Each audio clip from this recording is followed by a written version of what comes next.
Olá pessoal, esse vídeo foi feito para comprovar, demonstrar uma tese sobre a causa do aumento da violência no Brasil, que foi um incentivo da luta de classes do governo de esquerda, principalmente do governo Lula.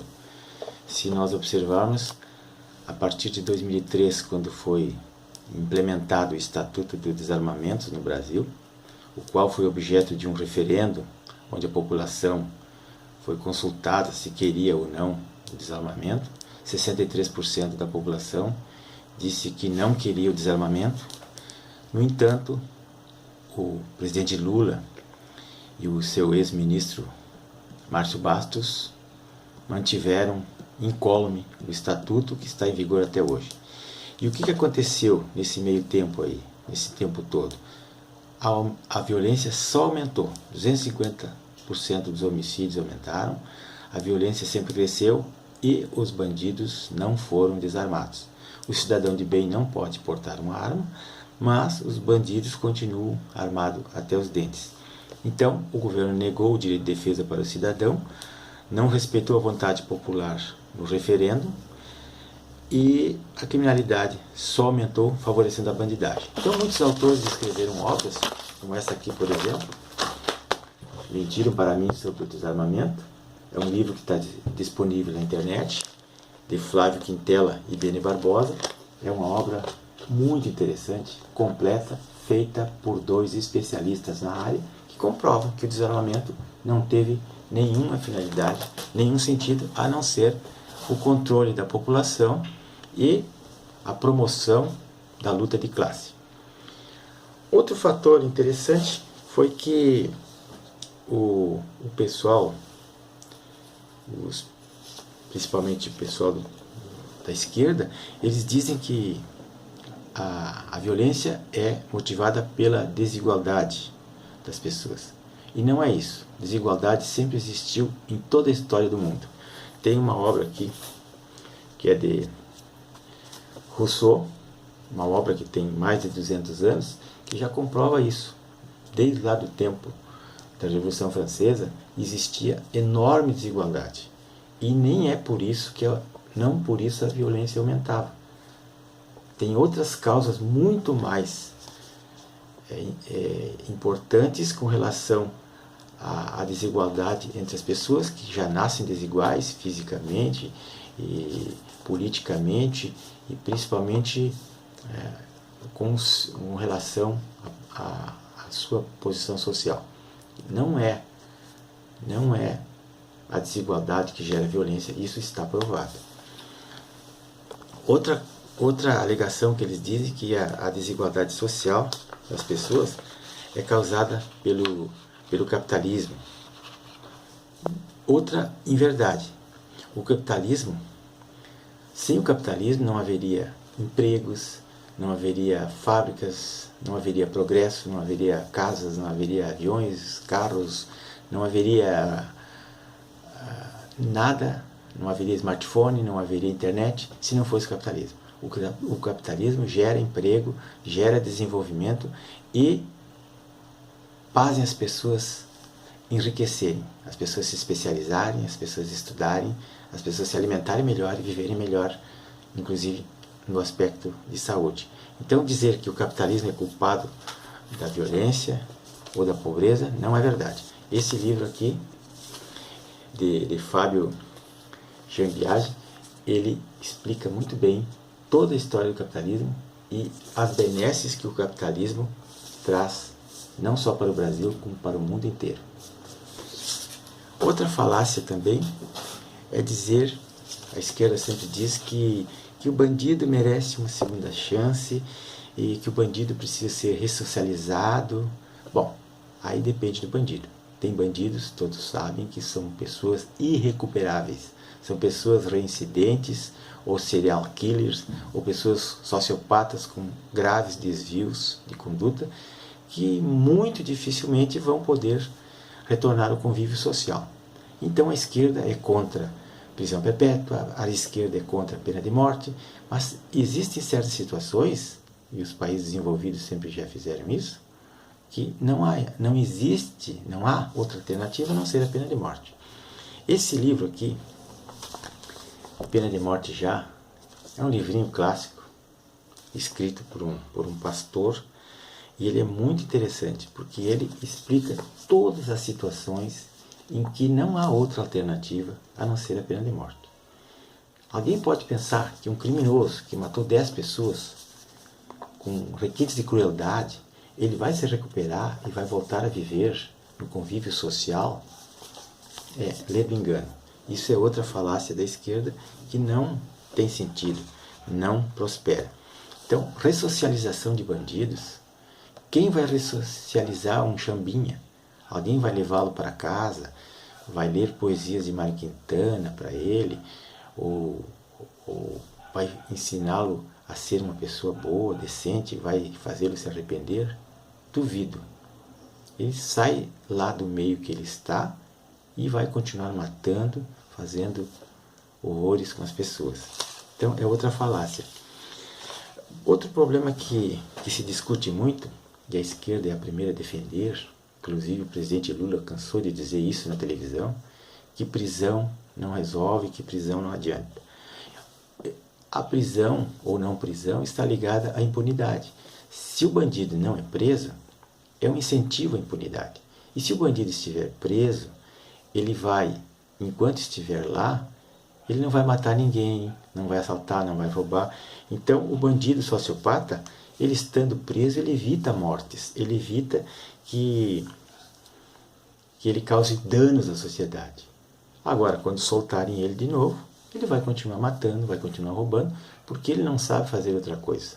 Ele é, por natureza, uma pessoa que está preparada para isso.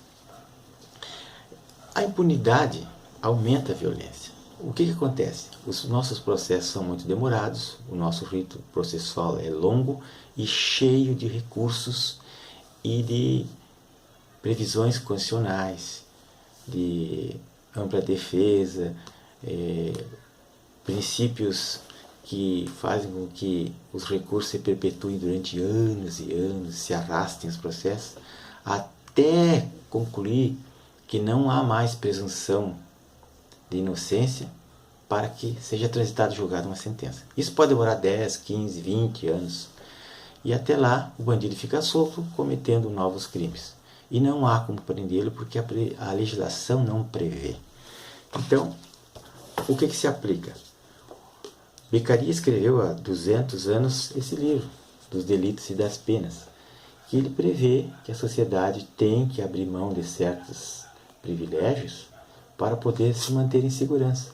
O bandido, o assassino, o antissocial, ele tem que cumprir pena. A pena é uma punição. Se ele vai se ressocializar ou não, é outra questão.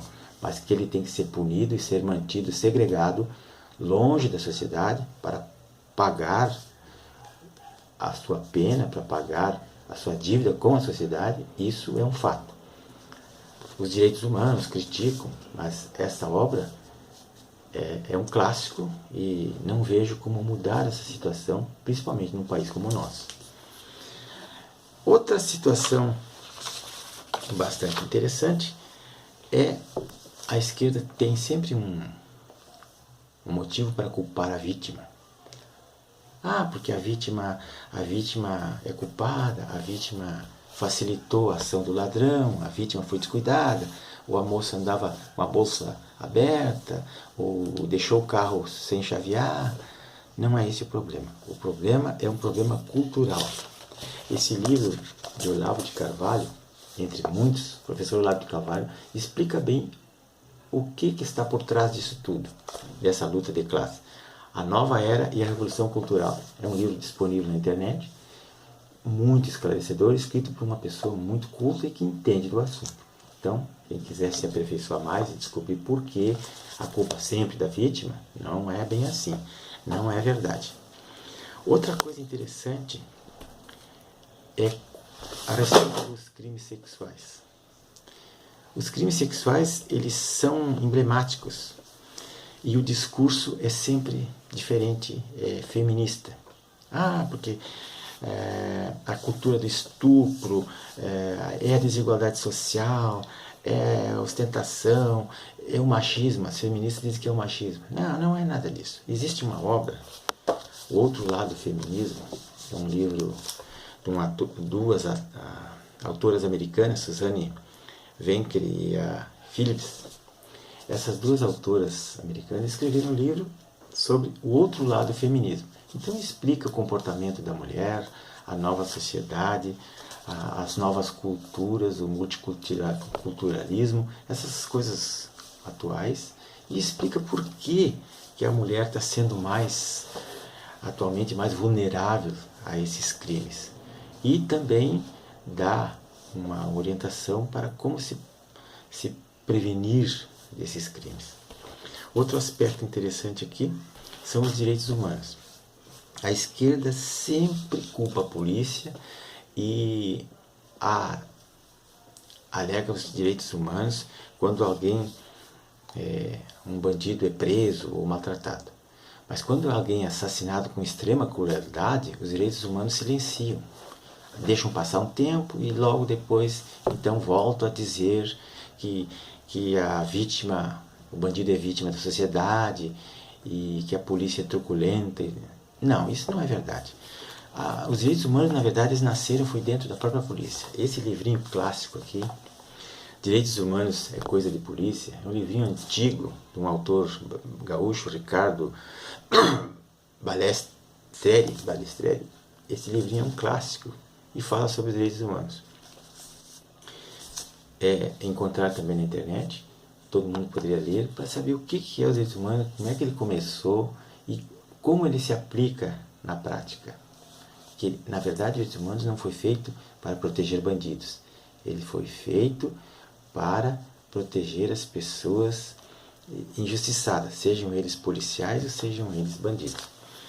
Outro aspecto interessante é o exemplo que os políticos nos dão. Todo exemplo, todo mau exemplo, ele vem de cima. As pessoas copiam as pessoas imitam os nossos políticos. Por exemplo, esse livro aqui, Nobre Deputado, é um livro escrito por um juiz que ele fala sobre a corrupção na política e como os parlamentares, os deputados, conseguem se eleger comprando o voto, fazendo lá os fisiologismos, nepotismo, compra de votos, eleições fraudadas. Eles chegam lá no poder e depois ficam legislando para massacrar o povo. Então, quem dá mau exemplo são os próprios representantes nossos que estão lá em cima, que fazem tudo que é tipo de corrupção, falcatrua, propinas, e depois a população pensa que aquilo é o certo. Outro aspecto também interessante, que a esquerda sempre foi contra, é a redução da maioridade penal. Isso é uma batalha antiga que o Brasil tenta fazer e não consegue, reduzir a maioridade penal dos criminosos menores de 18 anos e maiores de 14. Isso sempre foi uma luta e nunca se conseguiu fazer passar. Isso é uma hipocrisia, porque o menor, ele pode casar, ele pode construir família, ele pode votar, ele pode matar, ele pode fazer 1000 coisas, só não pode ser responsabilizado por seus atos.